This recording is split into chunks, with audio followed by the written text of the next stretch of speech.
Indian child protection এই সংস্থাটোৱে অসমৰ 1032খন গাঁৱত চাইল্ড মেৰেজৰ ওপৰত এটা সমীক্ষা কৰিছিল যে শিশু কম বয়সতে ছোৱালীৰ বিয়া হোৱা সংখ্যা কমিছে নে কমা নাই অসম চৰকাৰে লোৱা পদক্ষেপৰ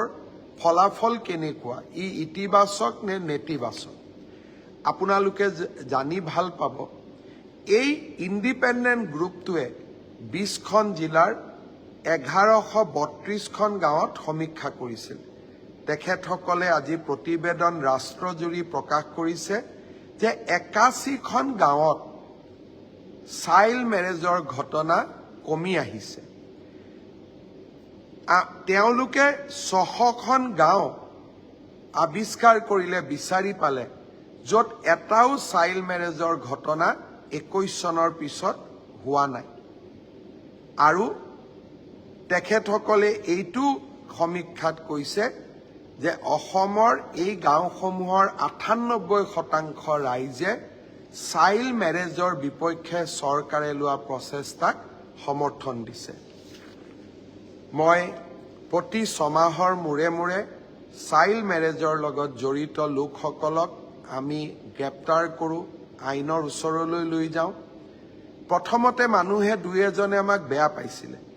কিন্তু এতিয়া গাঁৱে ভূঞে গ'লে ময়ো সুধো যে সৰু বয়সতে কোনোবা বিয়া হৈছে নেকি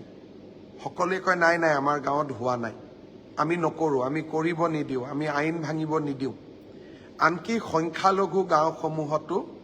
এই কণ্ঠ মই শুনিবলৈ পাওঁ অৱশ্যে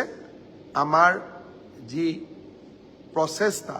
সেই প্ৰচেষ্টা অব্যাহত থাকিব আমাৰ টাফ একশ্যন কঠোৰ পদক্ষেপ চলি থাকিব নৱেম্বৰ ডিচেম্বৰ মাহত আমি আৰু এবাৰ এনেকুৱা শিশুক কম বয়সতে বিয়া দিয়া ব্যক্তিসকলৰ বিৰুদ্ধে বা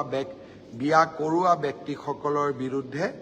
আমি আকৌ এবাৰ ব্যৱস্থা হাতত ল'ম মই ডিজিপি মহোদয়ক ইতিমধ্যে নিৰ্দেশ দিছোঁ যে প্ৰাথমিক সমীক্ষা আপুনি আৰম্ভ কৰক নৱেম্বৰ ডিচেম্বৰ মাহত আমি আৰু এবাৰ ব্যৱস্থা হাতত ল'ব লাগিব